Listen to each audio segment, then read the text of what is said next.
হরে কৃষ্ণ বন্ধুরা, রাধে রাধে। তো ফাইনালি 1.5 দিনের জার্নির পরে আমরা চলে এসেছি আমাদের গন্তব্যস্থানে জগন্নাথ ধামে।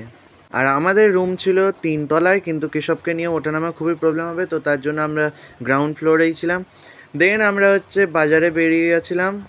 বিকালবেলা ঘুম থেকে উঠে সন্ধ্যাবেলা আমরা বাজারে চলে গেছিলাম। আমাদের একটা উদ্দেশ্য ছিল, আমরা একটা ভালো শাঁখ কিনবো এখান থেকে। তো আর এই সন্ধ্যাবেলায় সমুদ্রের ঢেউয়ের যা হাওয়া, মনটা আরও ফুরফুরে হয়ে যাচ্ছে। তার উপরে এত ভিড়, মনে হচ্ছিল মার্কেট ছেড়ে আগে গিয়ে সমুদ্রকে দেখে আসি। আর এখানে আমরা শাঁখের দোকানে চলে এসেছি। আর এনারা তো মিষ্টি মিষ্টি কথা বলে কী করে টুপি পরাতে হয় সেটা সবাই জানে।